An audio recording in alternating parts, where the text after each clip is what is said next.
Hey guys, I'm back. For our video today, we're going to talk about some finer details of what constitutes a toxic friendship or relationship. We typically tend to think of extremes such as physical or emotional abuse or severe neglect. I'm actually going to touch up on something very specific. Typically, one-sided accountability in a friendship or relationship. This is something that can be very difficult for someone to accept, and it's actually not something that's clearly understood as to what we should do.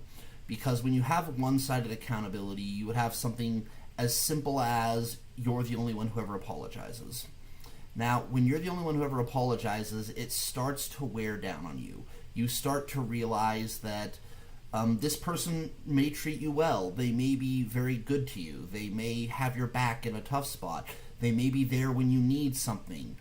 But they never apologize, and that unto itself is a sign of toxic friendship or toxic relationship. It's not that these people are bad people, because it's not an extreme. They're not emotionally abusing you, and I realize there's a lot of people who would think that constitutes emotional abuse. It's not abuse. This is a person with their own insecurities, their own fears, their own things they live with, and it just happens to affect you in a significant way, and it tends to do so over time.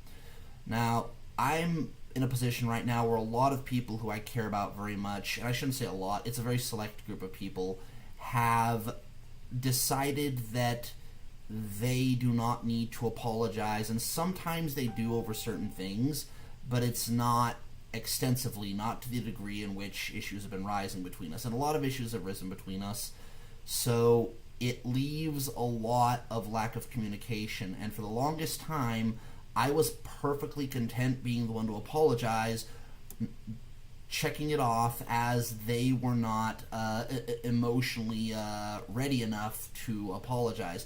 And the problem is I let that become a precedence. I let that become a standard. And so now these group of people witnessed a change in me over time. They noticed I started to become very abrasive, very salty, as they put it. I tended to express myself in a very defensive and aggressive fashion. I mean, I wasn't being physically aggressive or anything, but I would lash out because I felt like I was the only one being held accountable. I felt like I was the only one accepting blame. And one of the things that was brought up to me is that they thought by saying that people work on issues that I don't notice that would satisfy the issue, and it doesn't, because why do you care what people are willing to work on that doesn't affect you and that you don't notice? That's good for them, but that doesn't resolve the issues that are happening between you and them in the present, and it develops a degree of one-sided accountability. If they're never expected to apologize, they will grow accustomed to the idea that they do not have to, that your issues are bigger for no other reason than you will apologize, or that your reasons are more worthy of note because you won't apologize. You will apologize. And they grow accustomed to it. And this is not necessarily a sign of like foul play or wrongdoing. It's just human behavior that if you're not held accountable, you grow complacent in not having to be held accountable.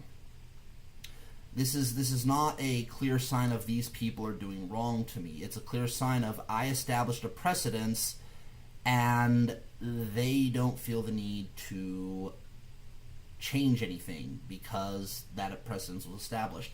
If you have put yourself in this position where whether it's admitting to your wrongdoing or whether it's a bad habit that may be mutually shared and only one of us takes the blame, what have it, one-sided accountability is something that wears thin on a human being over time.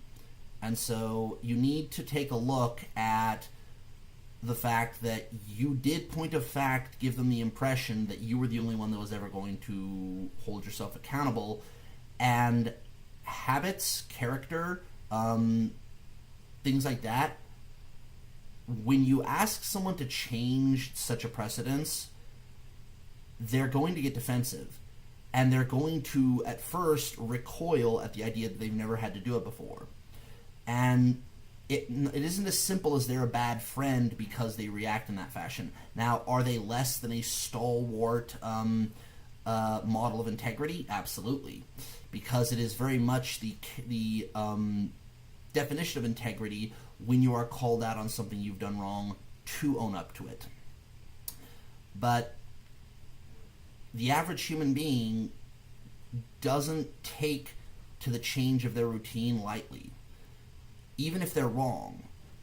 And that happens a lot with people. That people do something wrong that is relatively small over time, and it becomes a large piece of their expectations. And at that point, you have to unsettle that. And there may be people that aren't as close to you as you initially thought. There will be people who will be willing to go, you're right. You're the only one apologizing. You're the only one holding yourself accountable. I need to start doing that. But at times you'll find that the amount of people willing to do that are less than you think. And you need to come to terms with the fact that that means they weren't as close to you as you initially thought. Because a real friend, while it may take them some time and may take them some soul searching, will do that. But you need to be able to accept that it may take them time, especially if you let this go on for some time. The best of people don't change a bad habit overnight. So give your friends a chance, explain the situation to them, and see what they have to say on the matter. They may resist you at first, but if they're a good friend, they'll jump on the bandwagon eventually. Hope you guys like this video. I'm going to put more videos in like this that aren't as political as the days go forward, and hopefully I get more active on this channel soon. I've been really busy. Appreciate you waiting with me, guys. Be more to come. Thank you.